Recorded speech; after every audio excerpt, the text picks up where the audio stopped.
A friend of mine and I were talking about the essay that I was going to write, and they said, "Why don't you, instead of write the essay, why don't you just make another video?" And I said, "Is that some sort of a criticism of my writing?" And they said, "No, no, no. It's more of an admission about people's reading, that people are less prone to read and more prone to watch and listen." So we'll see. So hey, I'm talking about Match.com and professional Christians. The Match.com thing and the professional Christians have absolutely no connection to one another. I just thought I'd throw them together for fun. The Match.com. During a time that I was single, I tried Match.com and I didn't really have any luck with it. I had some friends, I made some friends, but no love connection. But I did make a couple of friends, female friends who did not live anywhere near me, and so it was easy for us then to become just friends, because I was not a suitor. So I asked them what was their experience like as an attractive woman on a dating site, and both of them were attractive women. And they said, well, the first week it was okay. Both of them got about the same number of emails or inquiries from people, about, I don't know, 40 to 50. But then the second week came and it was even more. And then the third week, and by the third week, they were inundated with emails and whatever else that Match.com allowed men to send at that time. So it became more of a part-time job that was always growing. So instead of being able to respond to each one, they just had to quit. So similarly, this has happened. I've received a lot of comments and questions about things that I've written about and things that I've videoed, and quite frankly, I don't have the time to answer every one, and so I'm going to do this just as a means of trying to make it easier for me. I'm going to restrict comments and so forth just to those that are paid subscribers. Free subscribers, you can still restack this. You can still share it with a friend or two, or enemy or three. But only paid subscribers will be able to comment. That way, hopefully, I'll be able to answer questions of those that I think have a little more investment in what I'm trying to do. So that's my Match.com reference. Now, the professional Christian part. I used to be a professional Christian. That's what a friend of mine told me. He had no experience with the church at all, but once he found out what I did and what my pedigree was, he said, "Well, Tony, you're like a professional Christian." And I really couldn't argue with him. I'm a seminary graduate with 2 seminary degrees. The first one required 96 credit hours. The second one was an additional 26. And I only mention this to kind of put it in reference that a law school degree seldom requires more than 90 credit hours. It's usually between 80 and 90. Even at Harvard, Harvard is less than 90, if you can believe that. That doesn't mean that it's easy to get into Harvard Law School, or it's easy to get out of Harvard Law School. It's just how many credit hours are available, or how many credit hours are required. As a professional Christian, I was mostly severe with me. I held myself to that's been kind of my take on my whole life. I figured that if I was more strict with myself, then nothing anyone else could say would come close to being as cruel as what I would be to myself. I don't say that because it's a good idea. I say it because it's not a healthy idea, but that's what I was doing. So I was most severe with myself, and then right under that would be then the severity with professing Christians. And when I say severity, I'm not talking about that I judge them for, I used to be Baptist, and Baptists didn't dance back in the day, nor did they drink beer back in the day. So, and they weren't supposed to smoke cigarettes back in the day, but I didn't judge them for any of those kinds of things, out dancing or drinking beer or whatever else. And I really didn't judge them. I just held them accountable for doing the things that the gospel required you to do. And that's what I demanded of myself. I didn't demand of myself anything I wasn't expecting to see in the lives of my fellow believers. During the time that I was a professional Christian, the focus of the church became skewed by politics. It was late 70s, early 80s. Conservative politics and conservative religion started to come together. And that was all well and good on the surface, but as it continued on, it wasn't good at all. It wasn't good for either. And you can see that in our problems today. The church found itself taking up an issue that wasn't even an issue before the late 1960s, early 1970s, and that would be abortion. The pro-life folks prefer to couch their conversation about it as pro-life as opposed to being anti-abortion. But before the 1960s, there was hardly anything that the church had a stand on that. The church, typically, even conservative churches, didn't have a belief system that said that life began at conception. In fact, it was more of a reliance on what life was defined, particularly in the Old Testament, that God breathed in the breath of life to Adam, and that the breath of life meant life, and that when a child was born and they took their first breath, then that was said in Christian circles that the soul was into them, that the breath of life entered them. That was the policy for about 2,000 years. That was the way that people looked at it for about 2,000 years. And then the moral majority, Jerry Falwell and others like that, Francis Schaeffer, I'm leaving a lot of names out, but those people, they found that the pro-life thing, anti-abortion, was something that they could actually control the churches. And if you did the study, the pro-life movement, and this is going to shock some of you, the pro-life movement actually came out of racism. Take a study see what happened at Bob Jones University in the late 60s, and you'll get an idea of where all of that came from.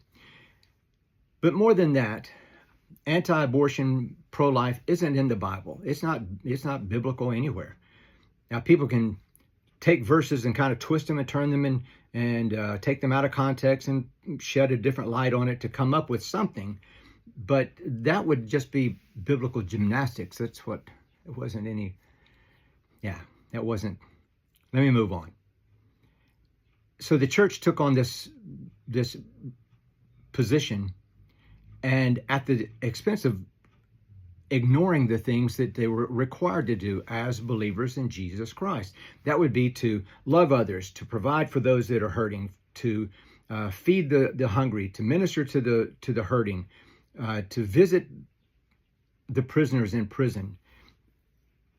All of those things, which now is called woke by, gosh, how did we get here? It's called woke by some people. This is just madness. These are the commands of Christ, to love one another. So some of these knuckleheads want the 10 Commandments put on classroom walls. Why in the world would you want the law put on the wall? I didn't mean to make that into a rhyme. Why elevate the Old Testament law to some place that Jesus did away with? So instead of putting the law, the 10 Commandments on the wall, how about putting the Beatitudes on there? I'd be all for that. The Beatitudes, that'd be great. Yeah, the Beatitudes are found in the Sermon on the Mount. Take a look at that. So then the church gets distracted with these. The church gets distracted with other things than concentrating on what the church is supposed to be doing. People are much more prone to go picket someplace that they think is evil, strip club or nightclub or something like that. But try and get those same people to meet you on an early Sunday morning or Saturday morning to work in a soup kitchen or to read to children or to visit women in shelters. They're not interested in doing that. Oh, they're interested in being vocal and this is what I stand against. So this is how I judged myself this way, and I judged others. As a professional Christian, I served as a youth minister. I served as a senior pastor. I served as a hospital chaplain. I was a foreign missionary. I helped found 2 churches in Japan and a Christian school. And the Christian school we founded in the early 1990s, and it only closed its doors because of COVID. So it was still going strong for many years afterwards. And I don't say that to brag. I'm just saying I didn't do any of those things because I thought it was unusual or extraordinary.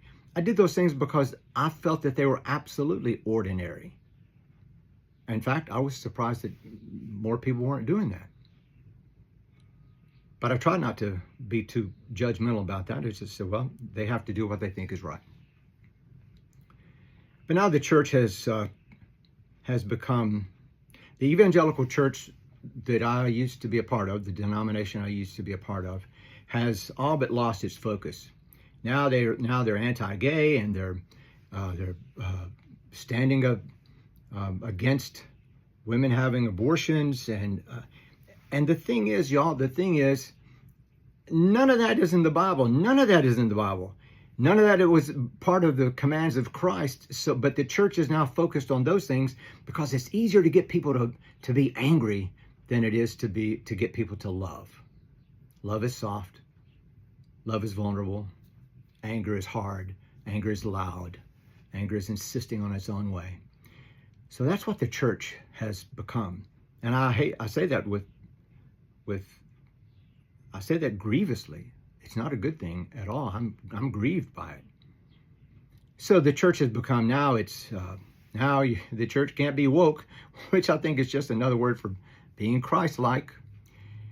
So the church is now anti this and anti that, and here's the real hypocrisy. Hypocrisy has been a part of the church, been a part of everything forever. Jesus was most severe to the religious who were hypocrites than to say anything about the heathens or pagans. He didn't condemn those. He condemned the religious who were hypocrites.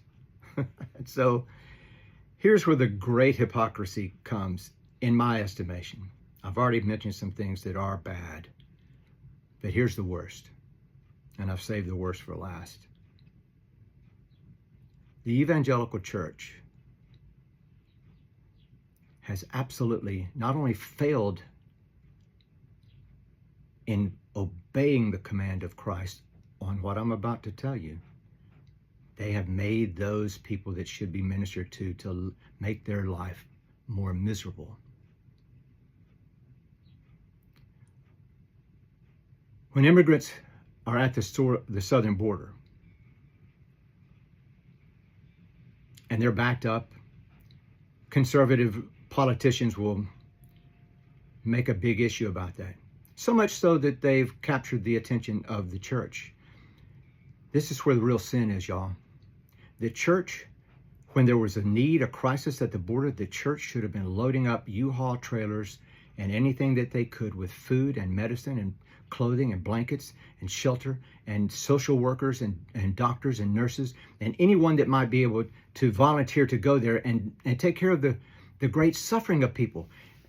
Somehow the image of the southern border is they're all gang members and they're all criminals.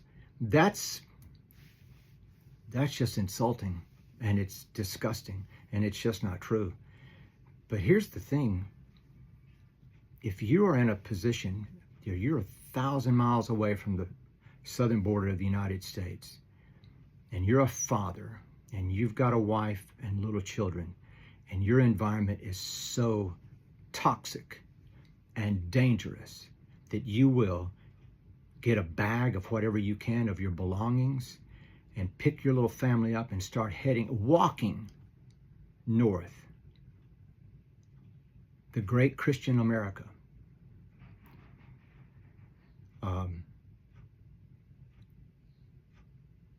The mission field has come to the southern border And the church has sent National Guardsmen and elected politicians that will make sure that those people have it hard to get in. I've heard this blasphemy before from some Christians.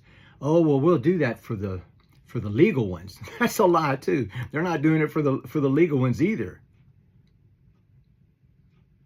But to say it as a Christian, to say, I'll extend the hand of Christ. I'll be the feet of Christ. I'll be the mouthpiece of Christ. I'll be the minister of Christ, but only to those that are here legally. Y'all, I don't know if the church can recover from this, quite honestly. I'm not sure that America's going to recover from all of this that's going on. Empathy now is seen as weakness. Compassion is seen as an expression of something un-American. Okay, I'm going to quit rambling. That's it for today. I don't know if this will be of any use to you guys. I don't know that, but this was what I was going to write. My friend said, don't write it, just use a video. And maybe I've rambled on too long. And if I have, my apologies. But only people who are paid subscribers can tell me that this was wrong. Okay, maybe I'll see you in another one. Or maybe I'll just write another essay. We'll see. Thanks.